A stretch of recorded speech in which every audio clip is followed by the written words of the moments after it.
And I have a sous chef with me today. Hi, it's Bella. She graduated 8th grade on Friday. She's going to high school. So, well, it is hot here in San Diego. Really hot. Really hot. You can see how sweaty we are. But anyway, there is a way we can cool off with popsicles, homemade popsicles. So, why do we make our own homemade popsicles? Well, it's zero waste because popsicle always comes wrapped in plastic.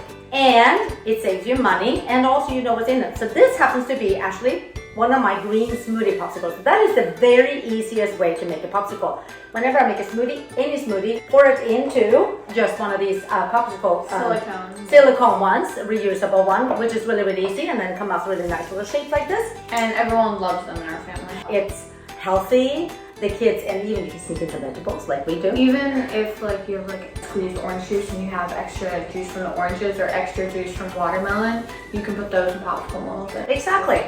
So I think when it comes to popsicles, you can really play around and have a lot of fun. So we're going to show a couple of easy recipes for our favorite popsicles and fruits and treats that we make. So first of all, let's talk about which molds we use. So our most recent and biggest one. It can have a dozen popsicles. And we have a lot of kids. You fill up the mold, you set it right side up, you put on the lid, and then you put your little popsicle stick. So I have to say, what I like about this one, it doesn't spill. So when you put it in the freezer, and if you shake the freezer, it doesn't spill, and it's really easy. So this one is the second one. This is one of the older ones, and all you do is like this little sticks. These are plastic, but I mean, they're reusable. We had these for I don't know how long, but I think it was as old as she is, 14. So you just stick them in there, and then you pour it. So I will actually put this one in the freezer and then pour in whatever I have, because that way it doesn't spill. And we have a lot of them. Yes, and then we have these metal ones, which is like if you're really looking for plastic-free ones, and these I got from Life Without Plastic, and these are super sturdy, which I like. So you just put them in and then pour it in, and so you have like a lid that you put on top, and then you put a popsicle stick inside. These ones are, in my opinion, quite hard to get out of the outside. Yeah, you have to hold it. You have to hold it and warm it up so the popsicle melts a little bit, but they still work. Yeah, they still work. And then final, we have the ones that Grandma gave us. This one, you pour it in the mold, and then you have this little... And it comes out like a little kitty cat. So, yes, this one is a kitty cat. It's just good. Yeah. It's a cat, and it has a heart leg, and we also have, wait for it, we got the frog legs, and frog is inside. Which is like fun, obviously not so much for Bella, but for the little ones. So, let's see. The first one we're gonna make is actually watermelon. This is the easiest one because literally all you take is watermelon. This is perfect if watermelon is starting to get a little bit squishy, mushy. Okay, and then all you have to do, because it has so much water in it, you just have to blend it and then pour it in. Just put the watermelon in. Oh, we need a lid. Oh, there's the lid. See, I love my sous chef. She is so good. Mix it.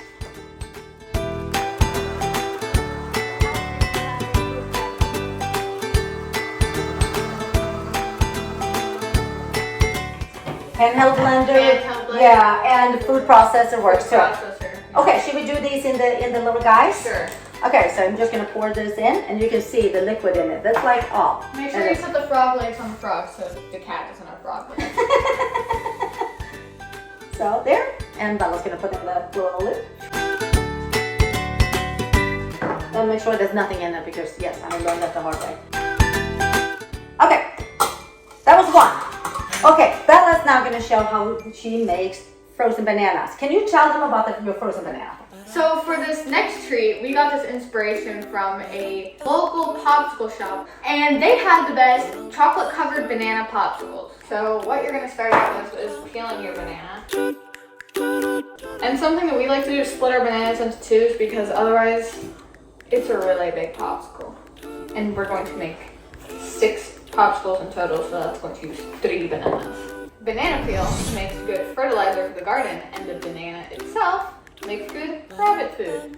Okay, so now I just laid out all my 6 bananas, or 6 halves of a banana, on the parchment, and now I'm going to put them on these kebab stick things.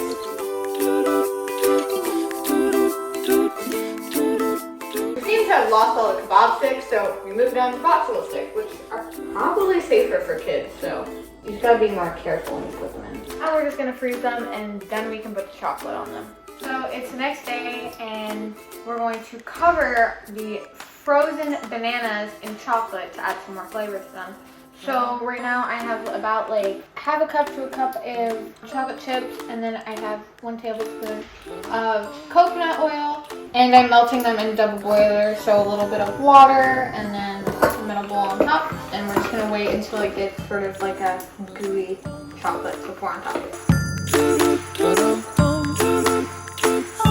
I'm just pouring the chocolate on. You kind of have to go really fast after the chocolate's melted. As soon as it touches the cooler air, it will start hardening, and you don't want hard chocolate. So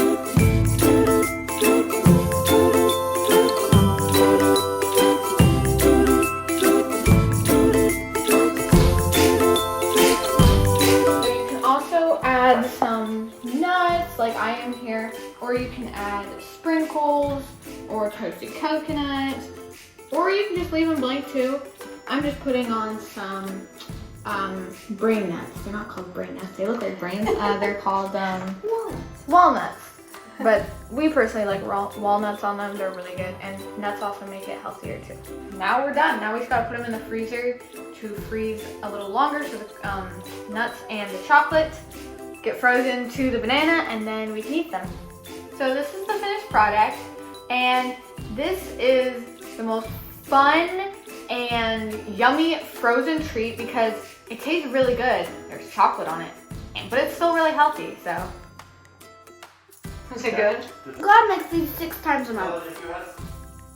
So for the next popsicle we're gonna make a multicolored one. So we're gonna start with, it's gonna be mango, or you can also do peaches. After in a hand. And we're gonna also, there's gonna be a yellow one, and then gonna be red on top, because it's always more fun if the food is colorful. Gonna have a little bit of water in there. And I'm gonna add a little bit of maple syrup. You can add agave, you can add any sweetener that you want, even dates. Now this is what I have in my hand, and I like that.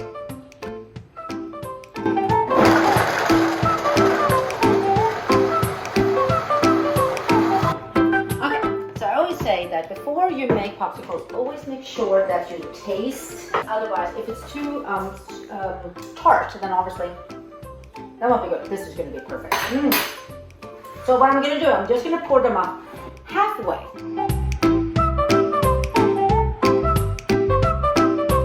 Okay, so we're going to put the lid on these, and we're going to put the little sticks in here, like that. Not too deep in. There we go. Now we're going to freeze them for a couple hours until they're solid, and then we're going to make the strawberry puree to put on top.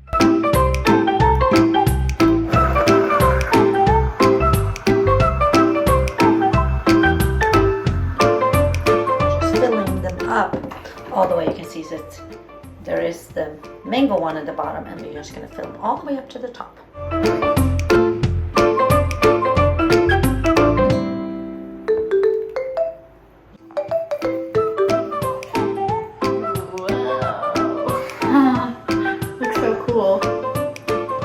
So this is the finished project of the mango strawberry popsicle combined, and we did layers, and as you can see, it was really cool.